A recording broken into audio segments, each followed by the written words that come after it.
You are about to be inspired to prioritize a creative life through staying in your joy with Katherine Nevin of Katherine Sewing and Katherine in Real Life's YouTube channels. Honor yourself, celebrate your strength, empower your transformation with your Yin-care. This is the Yin-care podcast, and I'm your host, Margaret Jacobson, the Mother Rising. Hello, everybody, and welcome. Welcome to Yin-care's podcast with Margaret Jacobson, myself, the Mother Rising. Today, I'm so excited to bring to you Katherine Nevin, and she is the host of In Real Life and Katherine Sewing channels on YouTube. She is a content creator, an artist, and a crunchy mother of 5. She teaches natural historical hair care practices that can drastically improve hair health. And she creates handmade historical corsets, vintage clothing, and handmade shoes, which is pretty amazing. She lives on a farm on Manitoulin Island in Canada with her husband and her 5 children, with the 5th being only months old, people. She loves bringing nature into every aspect of her life and connecting with her femininity. And you can find her best on her YouTube channels, blog, and Instagram, and we will show you all of that. So without further ado, everybody, welcome Katherine to the Yin-care podcast. It's so great to have you here. Thanks for having me. Absolutely. I'm so excited. As we sort of mentioned before, my best friend, Susan, had been watching you for a long time. And she's been actually following your hair care, historical hair care stuff for probably about 6 months. And she always has these like amazing hairdos that she's doing. And I finally one day was like, what are you doing? How do you even do all of that with your hair? I have no idea. It's so cool. She's like, well, I've been trying to, I've been following this woman on YouTube. You should check her out. And I was just like, you had me at the beginning, Oh, that's so sweet. It's so nice to hear these stories, because when you're on YouTube, it seems like it's just going out into the ether sometimes, but it's nice to hear real life stories. Yeah, absolutely. And so I started, actually implementing some of them, and we can chat about that, a bit as well, which was really actually super surprising to me how effective just small changes were. Like, I was really afraid. I had tried not washing my hair very often in the past, and I had, I could go I think 2 or 3 days is what I felt like, but I hadn't really pushed it. And with the purchase of that boar hairbrush and using that consistently, it was super easy to push that out to a week. Oh yeah. It's amazing. It's amazing. It's like a dry shampoo in a brush. Yeah. Yeah, that's true. Yeah, they're really cool. So let's just talk about your we'll get into all of that, but recently you moved. You were in a city life, and you made the move to a country, country life, I guess, back home, right? Back home, yes. Yeah, so that was a big change. It was something that in hindsight was sort of brewing for at least a couple years, where we were wanting to be closer to family, and our reasons that we'd initially had for moving so far away and moving to the city didn't really seem to hold water as much for our lives anymore. And especially once my 5th child was born, just this past March, it was like her birth flipped a switch in my mind and in my heart. And I wanted to be back home. I wanted to be in the country. I wanted to be close to my family. And actually that same month that she was born, my grandmother passed away. Oh, wow. And so I feel like those 2 events combined really just made me feel like I wanted to be closer to my family, closer to my roots, and in nature. And I could picture my daughter. I would look into her little newborn face, and I could picture her as an older girl running around on the beach, swimming in the lakes, just like how I had done growing up.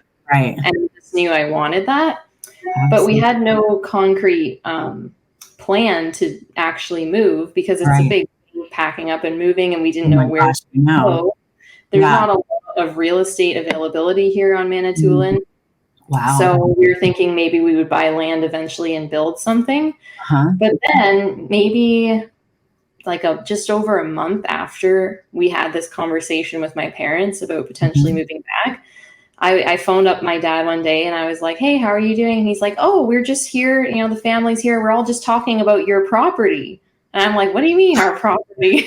And he's like, you know that property around the corner from us with the blue house? And it actually used to be a clown school on this farm. Really? That's so cool. So they had an extra big studio building that they had the school in. And he said, you know, this property, it's not listed yet, but it's just come up for sale. And I think it would be perfect for you guys. Wow. And as soon as he said that, it was like a pebble in my shoe that just wouldn't go away. Yeah. And I mentioned it to my husband, and then he looked up the listing when it was just freshly put up. And I remember I woke up one morning, he came in the room, he's like, I just looked at that listing. It's amazing. So he showed me, and we were both just in awe of this, you know, house listing, this property, the studio.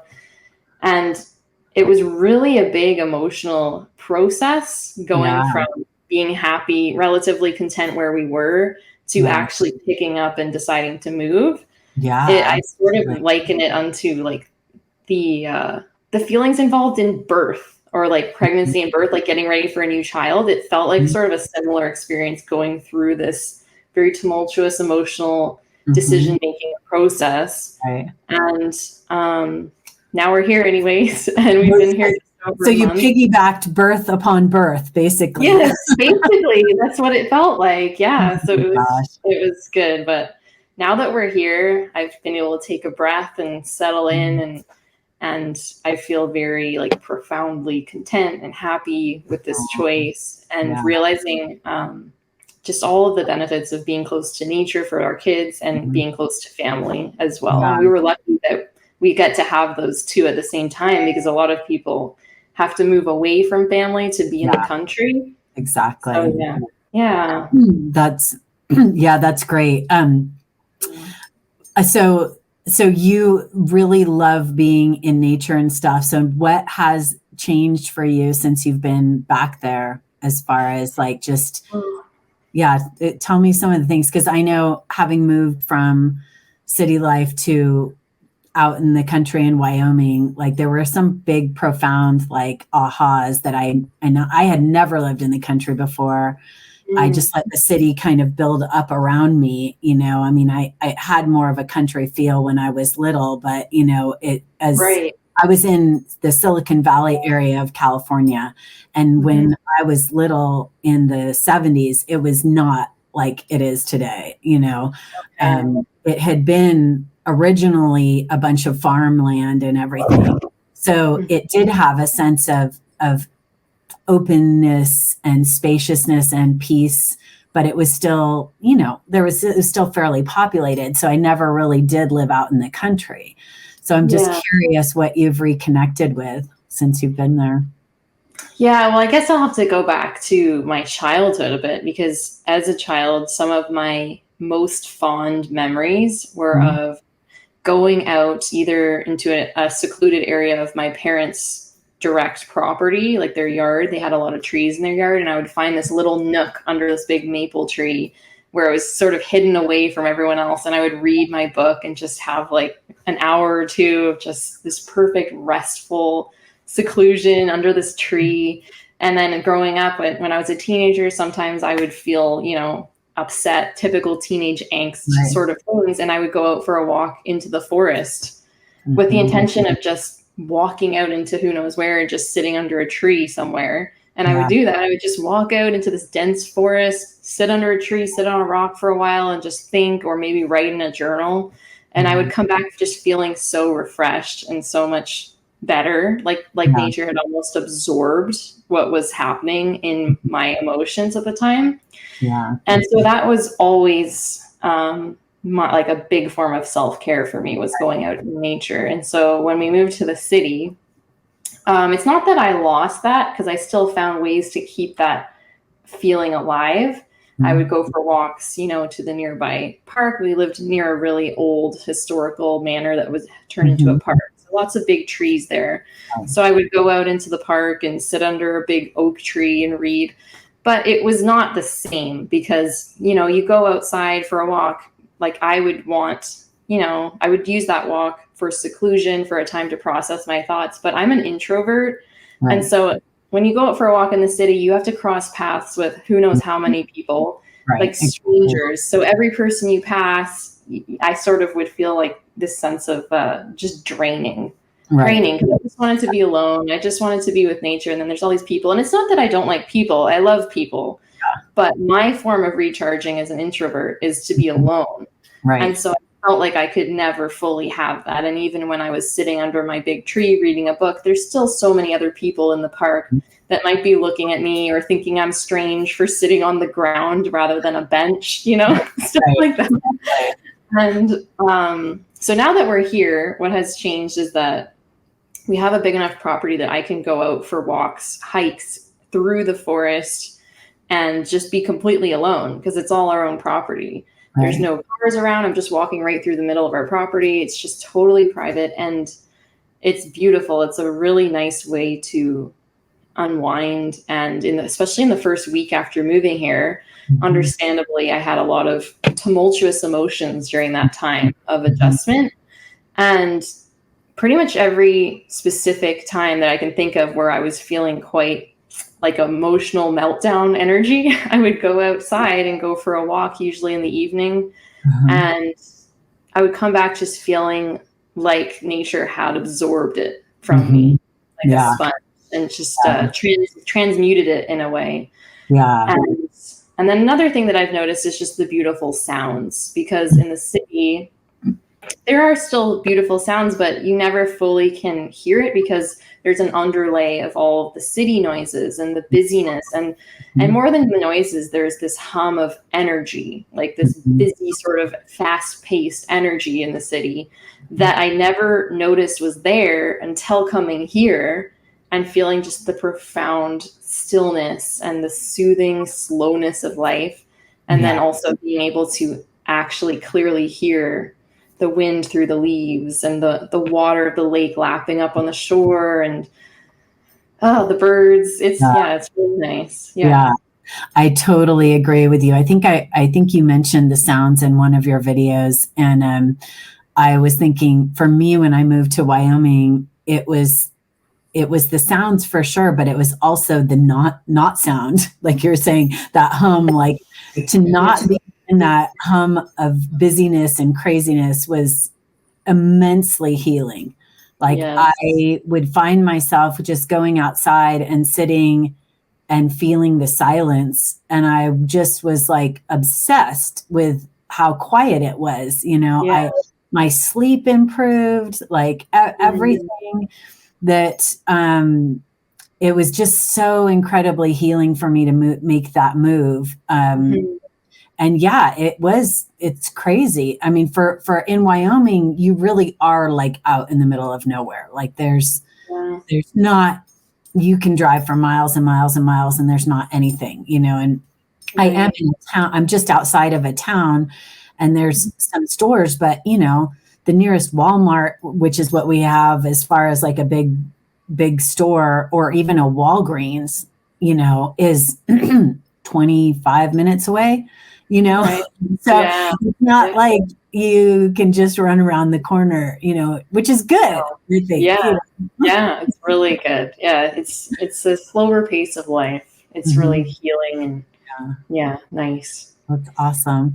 And the other thing that I love too, that you bring into your real life videos too, is this sense of reflection about your emotions.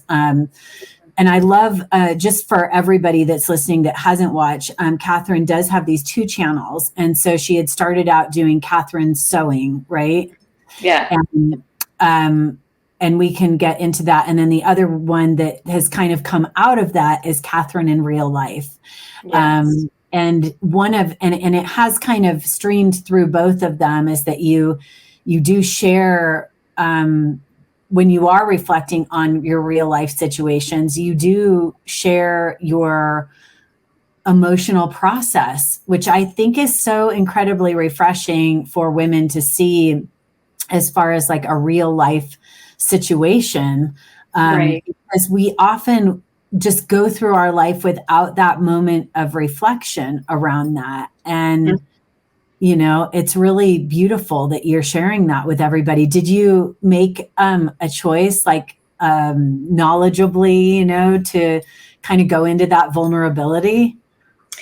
Yes, I would say I definitely did. I have always been fairly open about my struggles, especially emotional struggles, because I found it just like there's been times in my life where I struggled with anxiety specifically, like after the birth of my first child.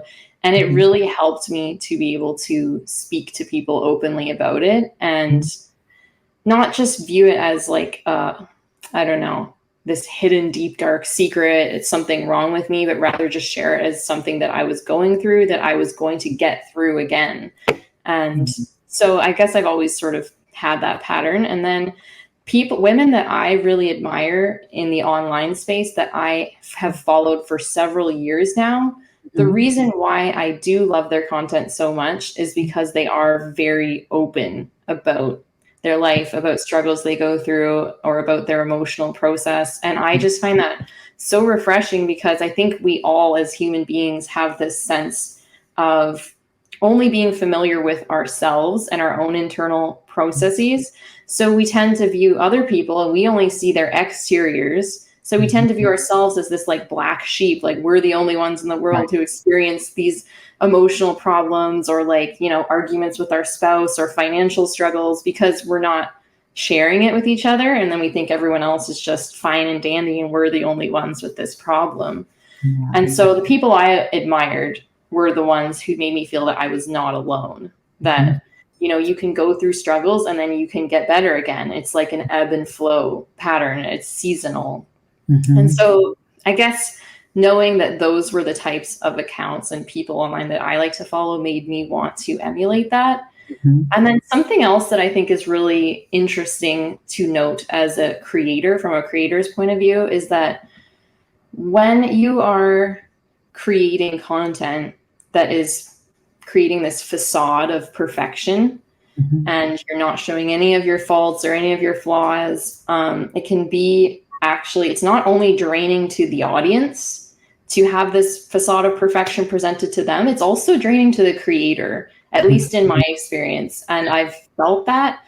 I've gone through phases in my channel, mostly earlier on, where I felt like there was just so much artifice that I had to raise up to get my videos filmed, to get them edited, you know, setting up the perfect lights, putting on the perfect makeup, doing my hair just perfect, getting the kids all quiet or like out on a walk with my husband. And like, it was all just like the hardest part.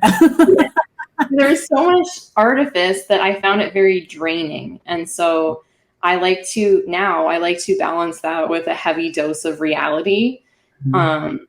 It just makes it more doable for me, not feeling like I have to erect this big boundary of artifice around myself, but I can actually just be myself, and whoever resonates with that will find my channel, and people who don't resonate with that can leave, and that's fine. Totally. Absolutely. Yeah, no, I totally agree with you. I think women especially really want to, it's like finding a new friend online, you know, like you want to feel like there's a resonance there with what they are going through, and that you can relate to them. And when we remove that from the equation, it's not there, you know? So yeah, you've done such a nice job with it too. And then the other thing I wanted to compliment you on, I don't want to forget, is you pick lovely music to go in the background. I don't know how you're picking that music, but I'm like, it's like so relaxing to like watch them. Oh, that's great. Yeah, that's I'm glad to hear that, because sometimes I'll pick a song and I'll be like, is this just like background noise? Are people actually going to like this song? So it's good to hear that feedback. No, it's really chill. Yeah, it's nice. Yeah, I got a big collection of royalty-free music when I was making all of my sewing videos, because music is very essential for a sewing video. So I have my big collection to choose from. And so usually I'll just pick one song that I want to be the main one for the whole video, and I'll put it in and turn down the volume enough. So it's just kind of this background ambiance. And again, that's because those are the types of videos that I like to watch, are the ones that help me calm down and soothe me, where people just speak kind of calmly. It's not all stressful and fast paced. So, right. Exactly. yes. That's so cool to hear your process of creating that. And that's okay. So let's go into, let's start with your sewing and your background. And you have actually an art background, right? Yes, and, I do. Yeah. and creativity. I want to hear a little bit, because creativity has been such a huge part of, I believe, your expression of your self-care too, correct? Definitely, yes. So share with us a little bit about your background and kind of how you evolved into what you're doing. Sure. Okay, so I grew up in a very creative family, and a family that really encouraged creativity. And I'm very fortunate about that. And I never really realized how lucky I was until growing up and realizing that most people don't have that experience. So growing up, I had a craft area of the house with a little table and lots of craft supplies. And I just remember my earliest memories of being a young girl were always having to be making something. And if I didn't have a project on the go, I would feel very glum and very like, oh, like, what am I going to do now? And I would have to think of what I was going to make next, even if it was just something very simple that had no apparent purpose. And so I was always trying new things. My dad would always buy me, an embroidery book with embroidery supplies, or, knitting supplies. Or once he even bought me a book about how to make various household items out of duct tape. And so I went through this duct tape phase where I would make an apron and a hat and shoes out of duct tape. No way. That's have you showed those on your YouTube? I have not. I need to find them. I don't know where they are at this point. That'd be really cool to see. Or on, I guess I haven't really checked out your Instagram so much. I'm terrible on social media, but that's okay. That'd be fun to see that. But go ahead. Anyway, sorry. So I did a lot of creative stuff. I did actually have sewing lessons from a family friend when I was about 8 or 9. And so she was mostly a quilter. So she basically taught me quilting, but I learned all the basics of sewing. And then once those lessons finished, I didn't go back to sewing at all until just after the birth of my first child. But I guess I should rewind, because my whole life, starting from, maybe 10, 11, 12, up until age 20, I was very much into visual art. So drawing, and then it evolved into painting. And then by the end of high school, I realized that what I really loved was historical, classical oil painting, and specifically portraits. I always loved portraits. That was what I was always draw from as far back as I remember, was portraits of people's faces. And I loved the eyes and putting expression into people's eyes. And so I took a year off. I just stayed home after high school. I didn't go straight to post-secondary or anything. And I just focused on basically creating my own course of study about classical oil painting. And my dad got me all kinds of paint supplies and DVDs and things to learn from. And I got very, very heavily into the classical painting during that year.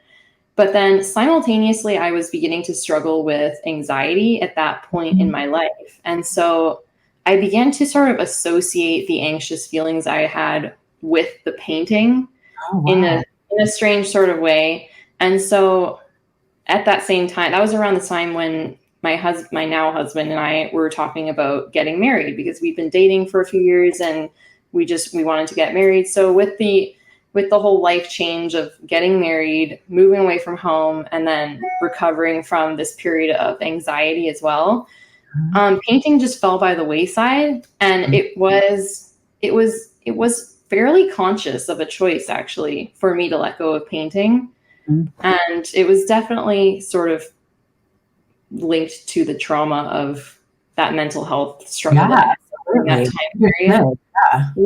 And then I also, of course, I moved away. We moved to a small apartment in the city, so I no longer had the physical space to do all this painting that I had been doing. And we began having children, which I like to think of my having of the children I have as another act of creativity. So I've never thought like, oh, it's because I had kids that it destroyed my creativity. That's always sort of been an offshoot of who I am as a person. I love pregnancy and birth and babies and all of that. But anyways, after my first child, actually, I did have a bit of postpartum anxiety, depression for a relatively short period of time after he was born. And as I was coming out of that, I felt like I was coming up after having been underwater. And I thought, like, I need to find something creative to do, because this is like intrinsic to who I am as a person, to keeping me happy. And so that was when I started picking up sewing again. So I started out by sewing a very badly made dress. and then I started making things for my son, like cloth diapers and baby carriers. And I got very down the path of making very complex buckled baby carriers and things like that. Wow. And then after my second was born, that was when I started getting more into making custom fit clothes for myself. Wow. And then it was when I had my third. He was maybe like a year old or so, I think, when I started my YouTube channel, Katherine Sewing. And it felt like a wonderful way to prioritize that side of my life, my sewing, because as a young family, finances, were one thing, because when you sew something, you have to buy the fabric. And then time was another thing, giving myself that permission to spend the time sewing something. And so starting the YouTube channel with the goal of it eventually growing and potentially earning an income was a great reason for me to begin prioritizing my sewing, prioritize buying fabric to make projects and spending the time. And my husband was very much on board with that. He's been very encouraging through the whole process of starting the channel. And I don't think I would still be running the channel if it wasn't for him, because there's been so many times where I wanted to quit and he said, no, it's fine. Like, just keep going. It'll be fine. And wow. Yeah. I got that sense that he was pretty supportive of what you were doing. He's very supportive. I couldn't do it without him. So, but painting has sort of been this thing that's always been on the back burner. I would love to get back to painting. And now that we're here and I have my lovely, huge studio space, I would really love to do that again. And actually, a friend of mine from the city where we just lived, she was just visiting a couple weeks ago. And so we gave her a tour of my parents' house, because they're right around the corner, and my dad built that house. So it's a very nice house to sort of tour. Yeah. And some of the paintings that I'd done were on display in my little sister's room, because I painted a couple portraits of her. And so they were on the wall. And it was a very interesting experience looking at these paintings that I'd done 10 plus years ago now.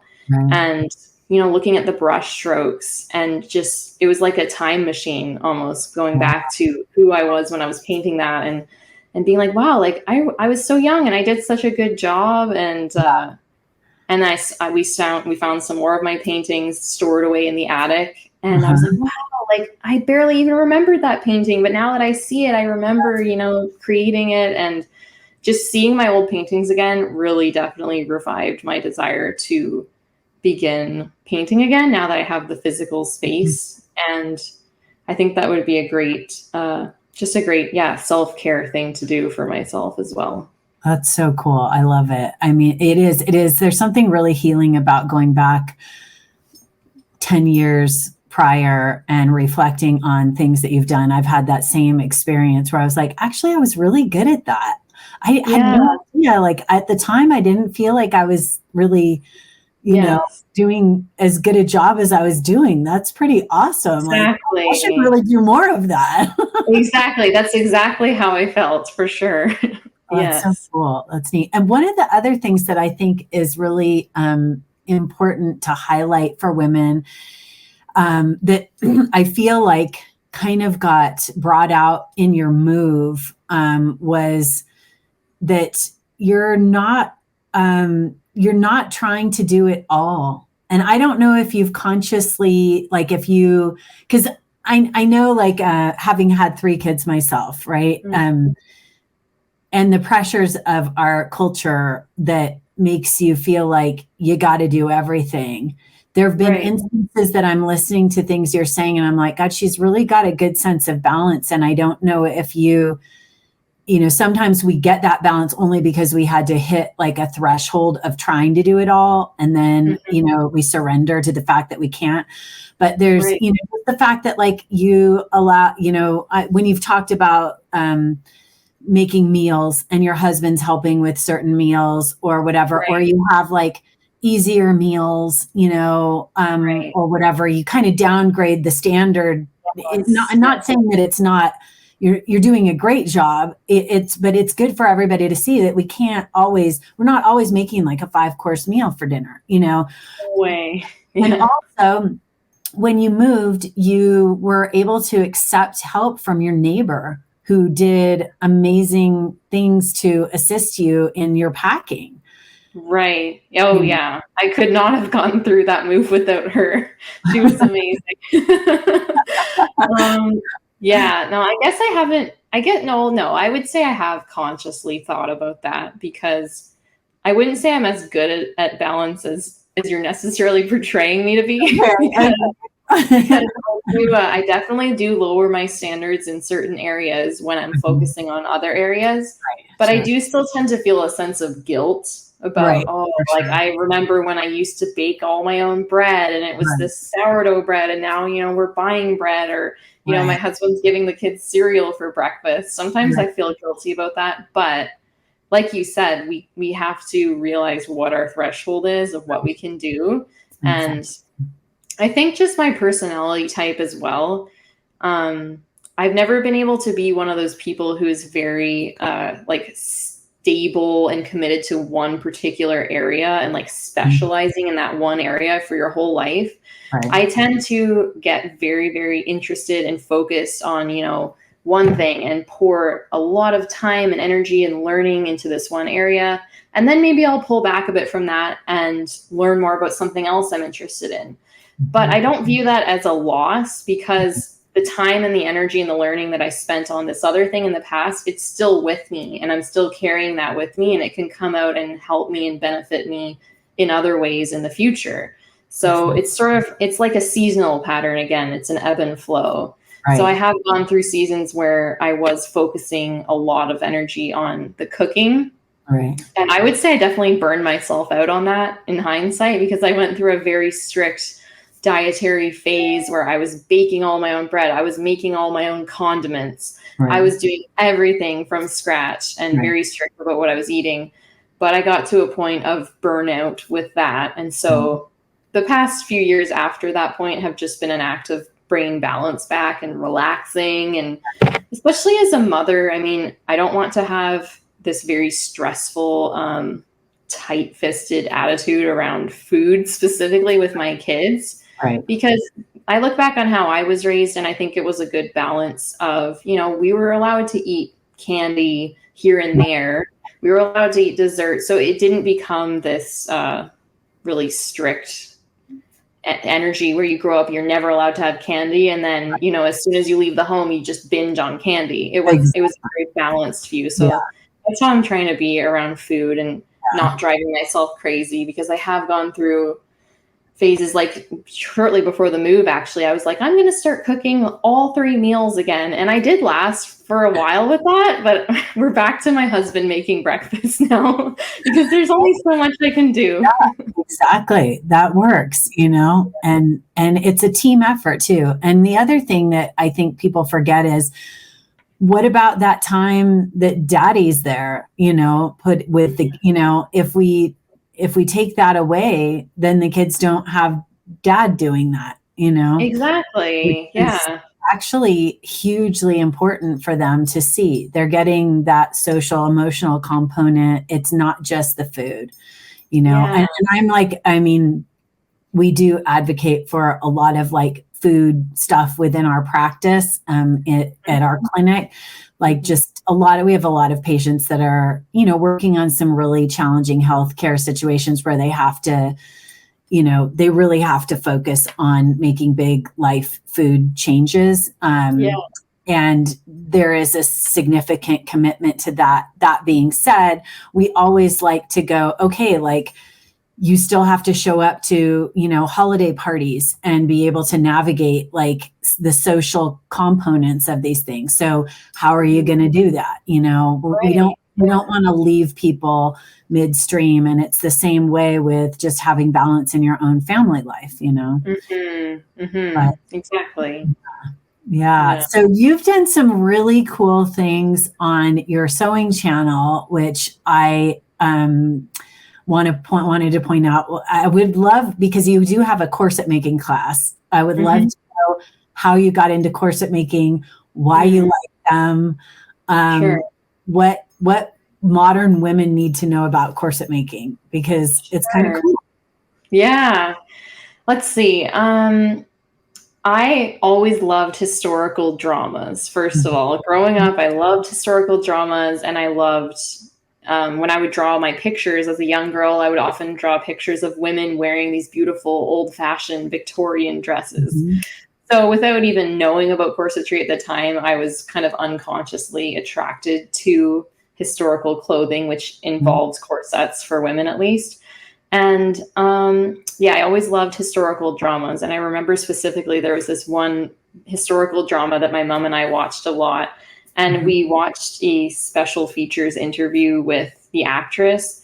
And she said, I always hear actresses complain about wearing corsets, but, I actually really enjoyed wearing the corset to film this. Wow. And my mom and I both had opposite reactions. My mom was like, oh, really? That's strange. Why would you enjoy that? And then I was like, I can totally understand that. I would love to have to wear a corset to act in a movie. I wish I could. Even though I'd never worn a corset in my whole life, I was just kind of unknowingly attracted to them without knowing why. And then this was short, like when my first child was a baby, I was beginning to watch people on YouTube who had sewing channels or, in the historical sewing realm. And I found this one channel specifically called Lucy's Corsetry. And her whole channel is all about corsets and talking about corsets and myth busting about corsets. And I was very intrigued because on the one hand, she was wearing corsets in a way that I wouldn't necessarily like. She was, lacing her waist down smaller and having these goals of making her waist smaller. And that wasn't my goal. And I wasn't particularly aesthetically attracted to the tiny waist look. But she did have videos talking about the benefits of wearing corsets. And what intrigued me was specifically her talking about the emotional benefits of wearing corsets. And hearing lots of other people's experiences about how just wearing a corset and having that sort of deep pressure therapy all day essentially can help calm anxiety, or it can help, lift your spirits. And I was very intrigued by that, specifically for postpartum. Yeah. Because historically, people didn't necessarily wear corsets after having babies, but they would do something called belly binding. Yes, I wanted to talk about this because I love the video on the belly bind, and I was great. We'd get into this. So share. Great, yeah. So I was looking into belly binding because again, this was right after my first child was born, shortly after. So I was coming out of having just had postpartum, anxiety, depression, and I was able to recover from that naturally. I used a lot of essential oils and I did focus a lot on my diet and things like that. And so I was coming out of that phase wanting to find, natural ways to just keep me stable and supported, especially since I knew I wanted to have more children.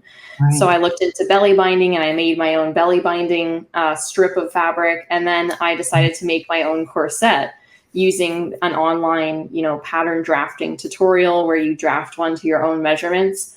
And so I did a pretty good job for my first corset, but the main problem was that I did not do any mock-ups where you test the fit on your body. So I made the waist way too small. And so I never wore that corset, and I just kind of, pushed it away and moved on to other sewing projects. But then after my third was born, I decided I was going to make a proper corset that actually fit me, that was not too small on my waist. It just fit my waist pretty much exactly where it already was. It wasn't reducing it at all. And it was mostly just for the postural support benefits and the emotional benefits, because I definitely do find a notice difference in how I feel wearing a corset. It's not necessarily something you can quite put words on, but that was something I liked. And I really liked the postural benefits because my whole life up until then, I'd always kind of slouched. And with the corset, it really just helps you stand up straight. And I really began to notice how that affected who I was in the world and how people viewed me, just simply having a better posture. Yeah. And so that was my intention behind that first corset. And then I began being attracted to the aesthetics of just the beautiful historical corsets, just the workmanship involved and all the fine details. And I began looking at different, eras in history of the different shapes of corsets and making those. And I was never again using this as a tool to make my waist super small. It was always more of a postural support and emotional support. Wow. It's so fascinating. And it's making me, when you were talking about, when I watched the belly binding video, and I just thought, God, I wish I had this. Like I had actually had a cesarean for my first, but I was at the time, and I was, one of those women that went in, I've been in this type of field for my whole life. So going in there wanting a full natural, birth and everything kind of going the opposite direction, being incredibly violated on so many levels. It was really quite awful. And so not having that, and yet really I've been and there was actually some injury because of that. That's part of this hip thing I was just kind of describing. Oh, right. The sciatica that I've been experiencing this summer is like a kind of a final piece of healing that's going on around it.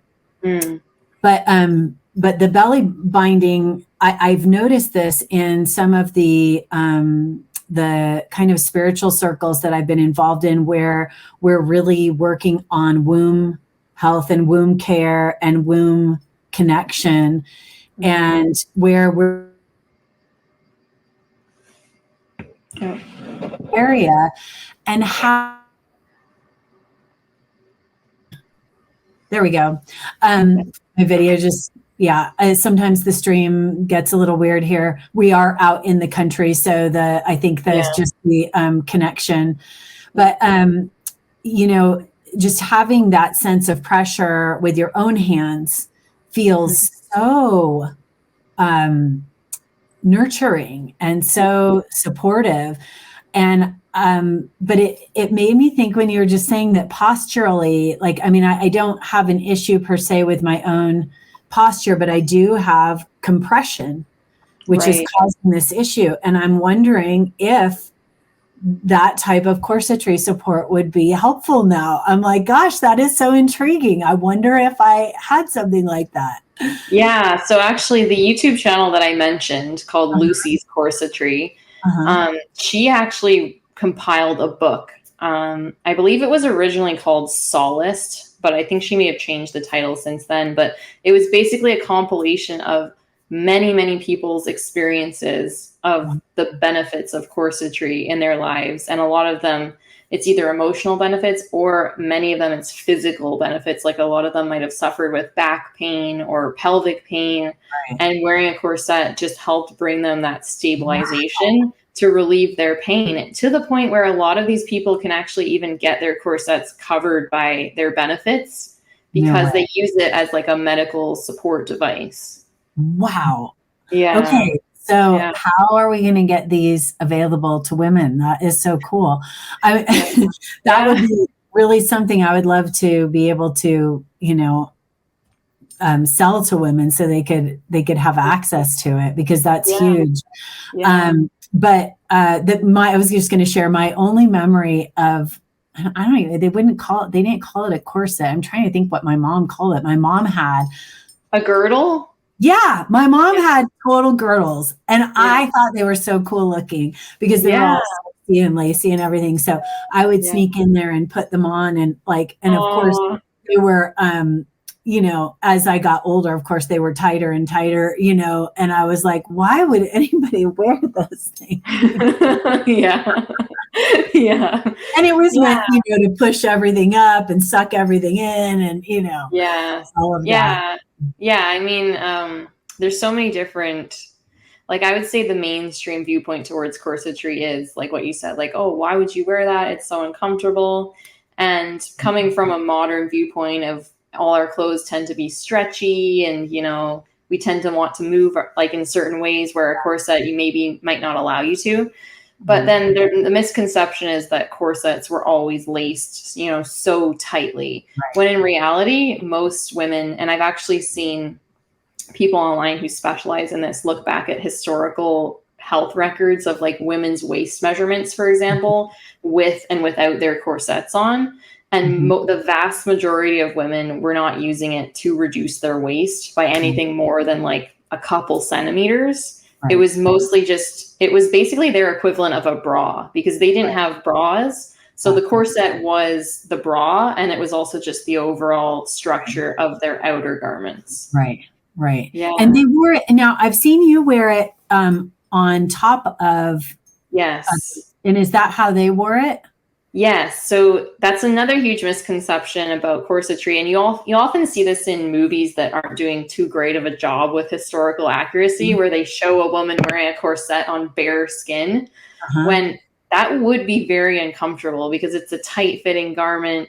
You don't want to have that on your bare skin. So they would wear it over a linen chemise or shift, they were called, which is basically like a short sleeved underdress. Right. And linen is it's a very nice fabric. It's very breathable and it's antibacterial. And so that would kind of be the layer that's next to the skin, protecting the skin from the corset and absorbing, sweat and things. So it helps protect the outer garments as well. Right. And yeah, so most of the corsets you see historically, they would only come up to mid-bust level, which meant that in order to have the full support of their bust, they had to have something underneath that came up to here to kind of control the upper half. And then the corset lifted everything from the bottom. Interesting. So what did they have then on the top? Or what? That would have been the shift or the chemise. So they would usually have a drawstring neckline. So it would kind of gather in here and the corset lifts from beneath. Yeah. Interesting. Okay. And then you also have on your sewing channel some bras, like a couple different options. Yes. Tell us a little bit about that too. Yeah. So now I'm moving into making more bras because just having had all of my babies, I'm needing to take a break from the daily corset wearing that I was doing because I found that it was getting in the way of re-strengthening my core muscles, like all the muscles that you need to sort of re-strengthen after having a baby. I need to focus on that. And so I'm focusing on now making my own bras because a big part of what drew me to corsets was the fact that I have a rather unusual bra size. It's hard for me to find bras in my size, and especially if I'm looking for breastfeeding friendly bras. And the bras that I did have that were my correct size, I just found they were not flattering. They did not give me the support that I wanted, that I was used to getting from my custom fit corsets. Yeah. And so I realized, well, hey, like, why don't I just make my own custom fit bras? Like, I'm sure there's a way to make bras that are comfortable, that are supportive, that are beautiful. So I'm going down that route now. Oh my God, I love it. So are those newer videos then? Because I just saw that last night. So I did make some bras around last summer, and they were straight up vintage bras. And so I still love the vintage bras, and now I'm moving more towards making sort of vintage fusion modern bras. Oh. So those are the ones I'm working on now. And those bras that I made last summer, that was pre my last pregnancy. So they're not fitting me properly at the moment.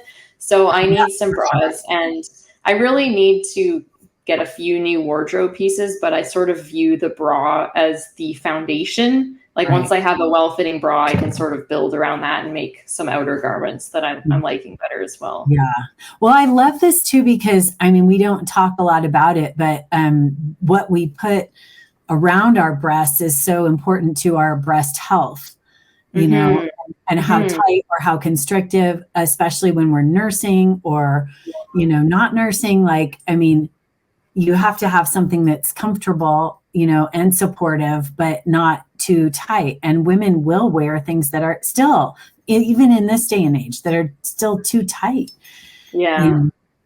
Yeah. And that was another thing that attracted me to corsetry as well, actually, was I was looking into, bras and this controversy behind underwires and whether they can block your lymphatic drainage and all of that stuff. And in my experience, I found that the bust support of a historical corset is much less constricting to your actual breast than a modern underwired bra is. Because it's just kind of like sitting there lifting them up from beneath. It's not like encasing your breast with this tight wire, it's not blocking your lymph nodes or anything like that. So that's another benefit of corsets for sure. Awesome. Yeah. That's so cool. Yeah. Okay. So I'm assuming, but maybe you can correct me if I'm wrong, that you at the same time, you're interested in these historical things. So you're looking at a lot of different imagery of historical women and their clothing and everything. And somehow you come into contact with these lovely women with these gorgeous long hair. And then you start to make connections, like, why do I not have long hair? And why is their hair so long? How did they do that? So tell us about your journey that led you into this really interesting and expansive thing for your YouTube channel when you got into historical hair care. Yes. Okay. So the hair care, going back to what I said earlier about how I tend to sort of jump around to different interests, and that sort of like lays a foundation for me to the future. The hair thing is a great example of this, because my interest in hair care was something that I sort of had on the back burner for several years. And I remember when I started my YouTube channel about sewing, I almost felt guilty about this little side passion that I had for hair care and doing all these hair masks and hair treatments, because I felt like, I really should just be putting all my focus towards building my YouTube channel. But I do love hair care. And so, but now, of course, looking back, that was a really great thing to have going on the back burner, because it's paid off now in the future. But yeah, so my interest in hair, I've always wanted long hair. That's another thing. Since as long as I can remember, I always wanted to have long hair. And when I was a little girl, I would, put like these big towels over my hair and move my head around and pretend that it was my long hair swishing. That's so cool. Yeah. That's awesome. But my hair is very curly, and it was actually more curly when I was younger.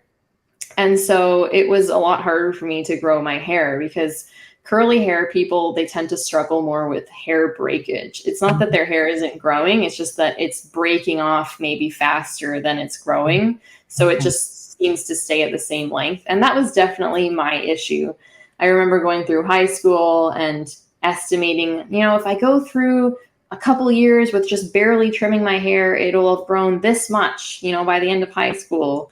And then it didn't grow that much, because in hindsight, I wasn't caring for it properly, and it was probably breaking off faster than it was growing.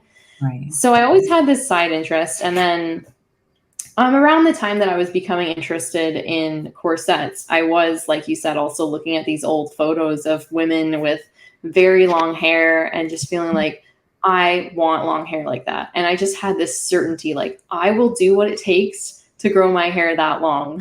And I remember vocalizing this. I was like, I was visiting family at the time, and I was telling my mom and my sister, like, I'm going to grow my hair down to my feet. I'm just going to do what it takes to grow it that long. So cool. And my sister, she was younger at the time. She was like, oh yeah, you totally should. And then my mom was like, oh, well, Katherine, like, it's great, but it just might not be in your genetics. Like, you just might not be able to grow your hair that long.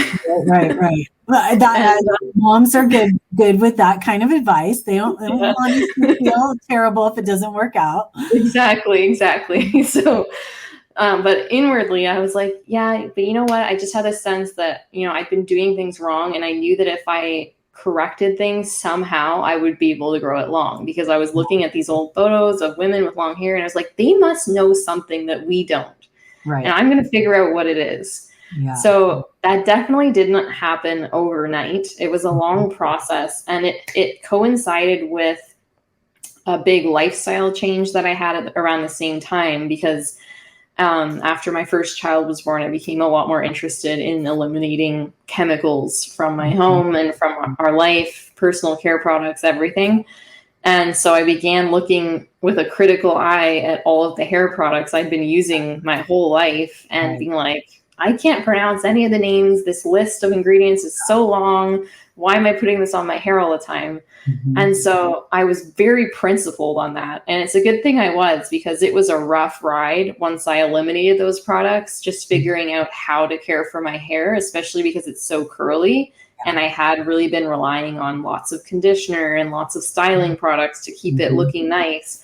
And so when I took those away, it was like, whoa, like, what do I do? I was trying to figure out how I could use oils as a replacement for conditioner, but that was a really tough thing to figure out.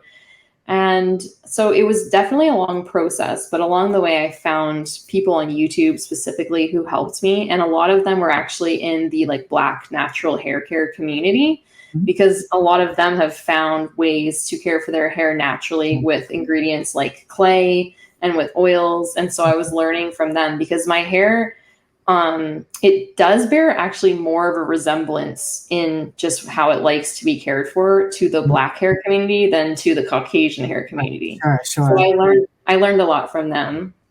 And so I started incorporating clay washing into my hair. That was kind of the first thing I tried. And again, there was a lot of trial and error along the way. Like, how thick should I make my clay mixture? What type of clay should I use? And how long should I leave it on my hair? And so I've come now to my current routine that I outline on my videos. And along the way, I should mention that I chopped off my hair to chin. Sorry, go ahead. Along the way of this hair care journey, I decided I wanted to chop off all my hair to my chin, because this was a really drastic move, and I would definitely not repeat this if I were back in that situation again.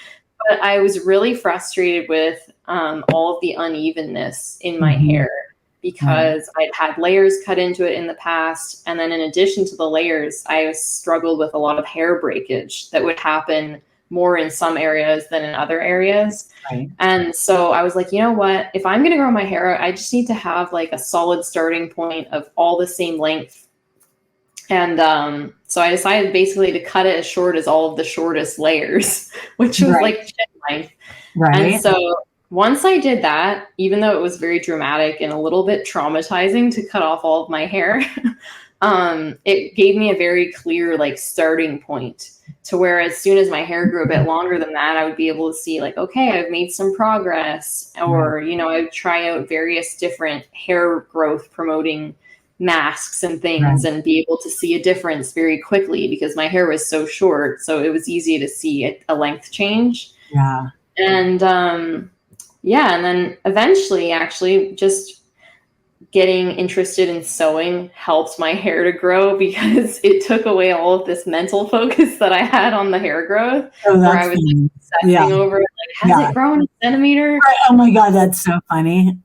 So it gave me something else to focus on mentally. And that was when, you know, it started growing, and I wasn't paying so much attention to it. And so now it's longer than it's ever been before. It could never grow really past my rib cage, and now it's at my tailbone, and I hope it will still be able to keep growing. And so I've along the way, I've done a lot of research into the things that made historical hair care different than modern, and just things like the way we handle our hair and how that can affect its longevity. Because if you want to grow long hair or even thick hair, a lot of us tend to just think of this as increasing the speed of how fast it grows out of our scalp, when in reality, that's maybe like 10%, but I would say 90% of the equation is learning how to take care of the hair that you already have to prevent it from breaking off all the time.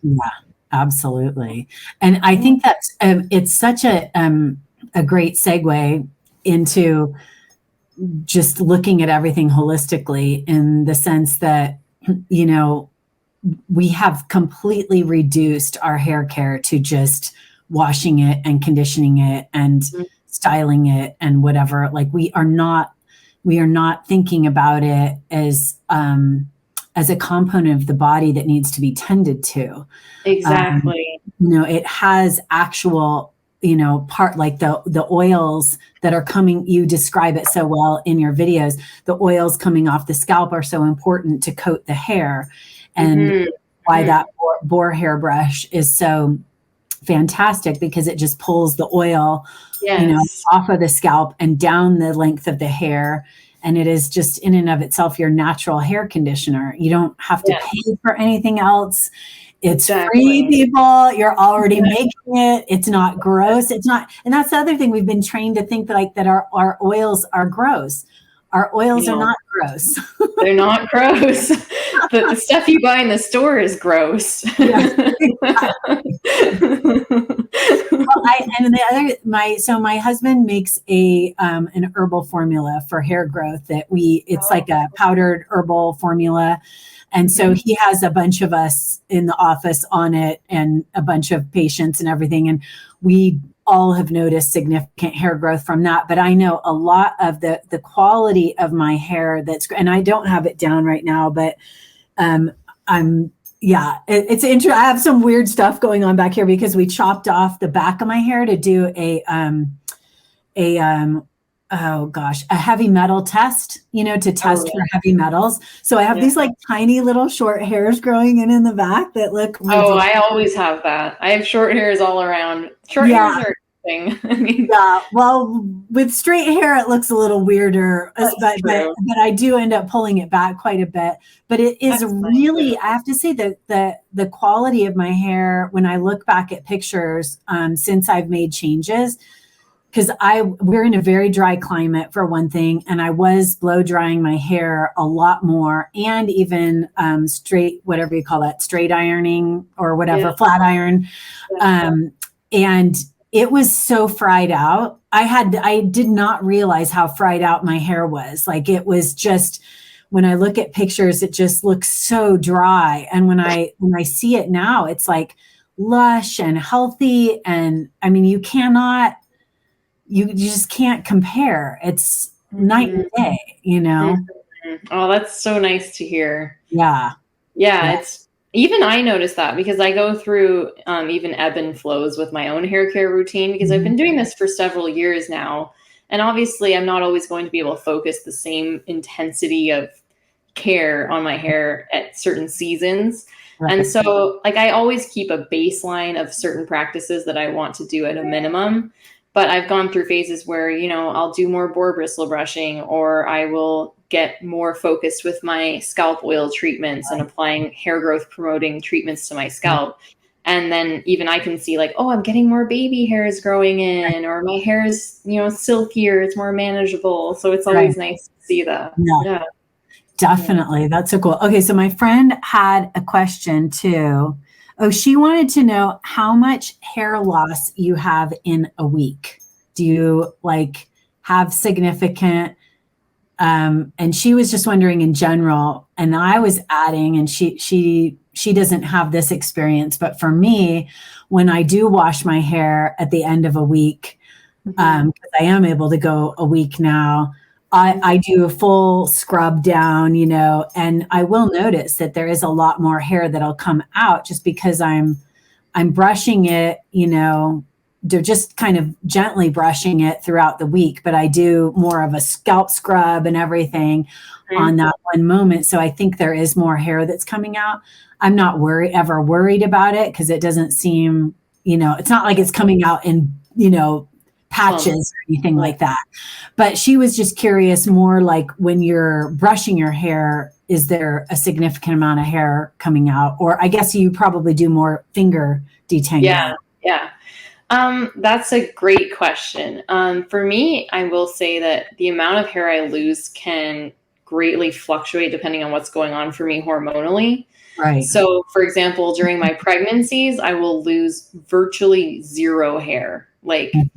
I'll do a whole finger detangling session and maybe end up with 2 or 3 hair strands that came out the entire time. Whereas now I'm in the midst of the phase of postpartum where my hair loss tends to increase a little bit. And so far, knock on wood, it's been a lot better than after my last baby, for example.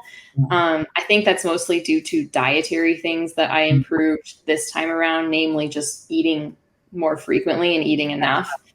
But yeah, so it does vary for me. But I will say that in general, the common sort of line that we hear is that it's normal to lose 20 to 100 strands of hair a day.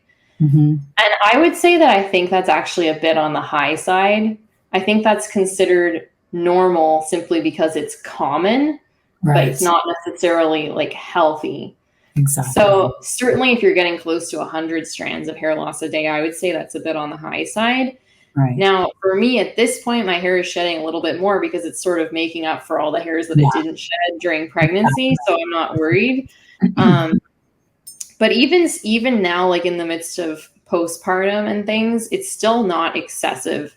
I will finger detangle my hair, and I do try to like pull out any strands that I notice, because with curly hair, when you shed hair, it doesn't just fall out. It kind of can get stuck in there and cause tangles. So every time I detangle, I'm consciously, okay, like there's a strand, and I'm removing those because they can cause tangles if I don't. And so it's still not a whole lot. Like I'll look at the amount of hair that I finished up with after a detangling session, and even like right before a wash, which is when I tend to get the most hair out because I'm doing the most intensive detangling at that point. It's still not that big of a pile of hair. It's like just, a little bit here, and it's quite fluffy, and my hair strands are quite long. So they might appear to be more hair there than there actually is because each hair strand has more length. So, I mean, I'm not counting, but I would say currently right now with being in postpartum, my hair loss is probably around that 20 to 100 strands a day mark. But I would say in normal times, it's usually less than that. Okay. Cool. Yeah. And another thing to note about you saying that you notice more hair coming out when you wash, that could simply be because maybe you're losing hair throughout the week, but then, like you said, you're only gently brushing it. So it tends to just kind of come out. I think so too. When you're actually scrubbing. And that's a good thing. Like you want to remove those. Yeah. Yeah. Have you ever used, out of curiosity, for scalp? You probably use the clay mask for scrubbing the scalp then too, right? Okay. Yeah. Because people recommend baking soda, and I didn't know if you tried that. I am not going to use baking soda on my hair, but I have done other sort of scalp scrub DIY treatments. Like I've done one with honey and apple cider vinegar and some sugar, and that's like the scrubbing ingredient. And then there's also some olive oil in there. So yeah, I have done that, but normally it's just the clay wash. And then I will always do a scalp oil treatment the night before I wash. And that will usually contain essential oils and herbs that help promote blood flow and clean the scalp already. And I have actually been using a scalp massager. I try to do it on a nightly basis, especially now that I'm in the postpartum phase. And I really notice a difference with that in decreasing the amount of hair that I'm shedding. Wow. Cool. Yeah. And it's great. I feel like I might have seen you recommend it. It's like black. Is it the black plastic thingy or no? Yeah, so that's the one I recommended before. And since then I worked with the company. They sponsored me to promote their scalp massager. And I'm not sponsored to say this right now, but it is the best scalp massager I have ever used. Awesome. It is better than fingers. Like you can, of course, just use your fingers. And that's what people have been doing for all of history. So if you don't want to spend money on a device, that's totally fine. What is it called? Tell us what it is. It's called Scalp Hero. Scalp Hero. Awesome. Scalp Hero. So it has these little hands. There's 4 of them, and they come out and they each move around in a circular motion. And so when you put it on your scalp, it literally like moves the skin around on your scalp. And that's exactly what you want, because your husband would know this from a Chinese medicine perspective, like with the cupping. It's sort of the same effect with scalp massage. It's bringing the blood flow and the oxygen into the area. Because sometimes with our modern lifestyles and all the stress we experience, our scalp, the skin, can get really tight and it's not very movable. Yeah. So what you want to achieve is your scalp being able to move independently of the bone beneath it, basically. Right. Awesome. Yeah. Wow. Yeah. That is so cool. Oh my God. I can't wait to check that out. That sounds super cool. Yeah. Neat. Gosh, we've covered so much. I just want to do a quick peek and see if we've kind of covered most of what we wanted. And I think we really have done a good job. I want to show everybody your YouTube channel and your corset thing. So let me take a second to pull those up. And okay, I'll do a quick, where is that now? Okay. Here we go. Let's see if I can get the window that it's on. Here we go. Okay, so this is super cool. Can you see that now? Yes, I can see it. Okay, awesome. Okay, good. Just making sure. This is the belly bind the belly wrap, right? Yeah, belly binding, belly wrap. Yeah. And it's on her, this is Katherine Sewing. It's on her YouTube channel. But I just wanted to show everybody a picture of kind of what we were talking about. And this is her, you can join her mailing list. It's really great. And she's got all kinds of cool blog articles. So you can find her at katherinesewing.com, and I'll put that up on the screen. And this, she's got all kinds of blog articles and everything there. So you can check all that out. She's also got her Instagram account, you guys, so you can check her out there. And her, oops, I don't know why it's not. Let's go on your Katherine Sewing. This is the Katherine Sewing YouTube. It's got the cool playlist of the whole natural historical hair care and all kinds of anything else you want me to point out on here to people that might be interesting. Well, if anyone is at all intrigued about the corsets that we talked about, that's all on my channel as well. Yeah, there's a playlist of corset making here. This is just so cool. There's so many cool things. And then this is the Katherine in real life. And you guys are just going to love this. Like, it's just so much fun to watch Katherine in her life. It really is super fun. I just love it. So that is that. Let me go ahead and pop these. Let's see. I didn't really, we were so busy chatting that let me just put these up for people. We've got her, in case you guys want to check out. This is her, the corset making. Actually, I didn't show that one, did I? I meant to show that one. Let me go ahead and see if it will.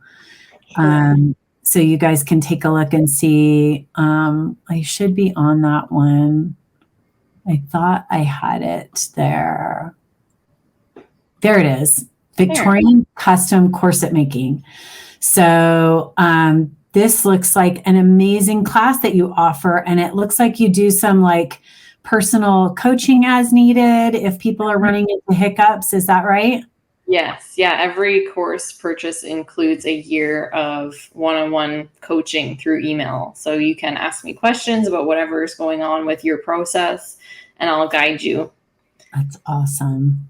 Yeah. That looks so cool. So you can learn to do it yourself, everybody. My daughter is actually in a program right now at the University of Wyoming that's it's a double major in apparel and interior design. So she is currently in her very first sewing class this semester. Oh, that's so exciting. And she's done a little bit of sewing. Growing up, we had I think we had some kind of small child sewing machine, but I had my grandma's old sewing machine that was an old Singer, and my mom and I always got to the point where we were gonna do a project together, but then we bought like the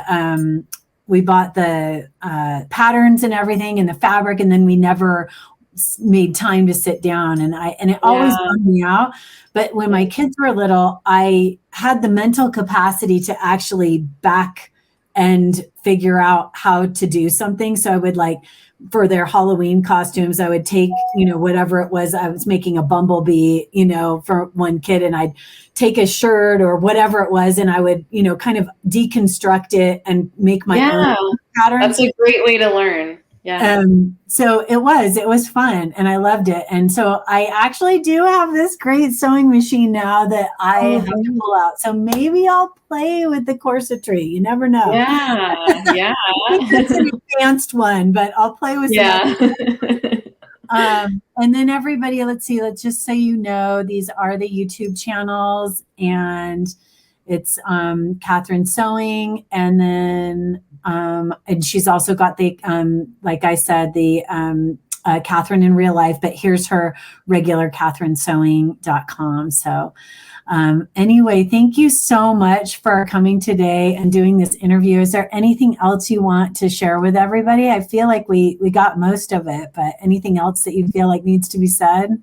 Yeah, I guess I would just say, don't be afraid to explore new things, even if it seems like there's no, logical payoff to exploring that thing. You never know what it can lead to. And don't be afraid to prioritize doing what brings you joy in life, whatever that may be, whatever form of creativity or self-care, going out in nature. It's really important. And that's how we can kind of radiate care for other people, is by first filling our own cup. So don't be afraid to pursue that in your own life. Absolutely. And actually, it made me remember one thing that you had said earlier about how you felt like there was no, it wasn't necessarily that you took a break from painting and sewing to have your kids, that you felt like your kids were an extension of your creativity. And it really is something, I think, for women to remember, that we actually do energetically create from our womb space.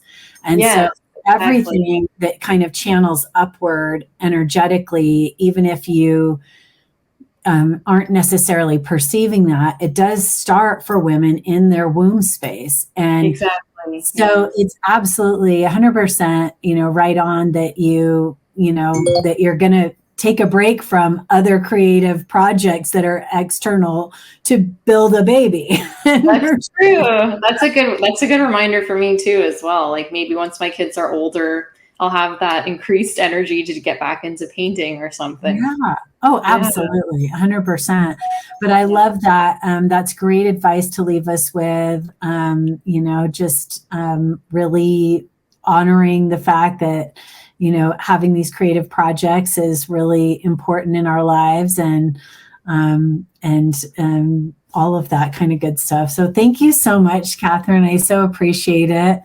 And I look forward. The other thing is, we'll have Katherine on the course that we'll be offering on how to have a trusting relationship with yourself and your healthcare provider to amplify your womb health. She's going to come on and do some special on one of the weeks where we're going to specifically look at hair care. So anyway, that'll be fun to stay tuned to. And anyway, thank you so much. And we'll look forward to talking to you again. Yes. Yeah. Talk to you later. Hey, everyone. Wishing that you enjoyed that interview that I did with Katherine Nevin in the fall of 2023. And I wanted to give you guys an update on what Katherine has been up to since then. She has since then come out with her amazing signature hair oil that she goes through in a bunch of her different YouTube videos. And so that's pretty exciting. You can order that off her website. We will have links to this and all of the other things related to Katherine in the show notes below the videos, etc. So definitely check that out. You can also access Katherine as a consult for your hair. So you can actually sign up to work with her directly if you're having any issues, you just feel like you need a little extra TLC for your hair, Katherine is your go-to gal. So definitely consider booking with her. I'm sure that you'll get a lot of great tips and easy things to change that will really make a huge difference in your hair. Also, she has a fantastic video that she just came out with on making vintage leather boots, which is crazy. Who does that? Katherine does. And it's very entertaining. It's super interesting. And again, massively creatively inspirational, which is a huge piece of what I got out of this interview with Katherine, was just knowing that we all have the opportunity to incorporate creativity into our life, no matter what's going on. So with that, I definitely hope you enjoyed this interview, and looking forward to having you tune in for the next Yin-care podcast. If you did like this video, be sure to do all the things like subscribe, share, and review, and I will see you soon.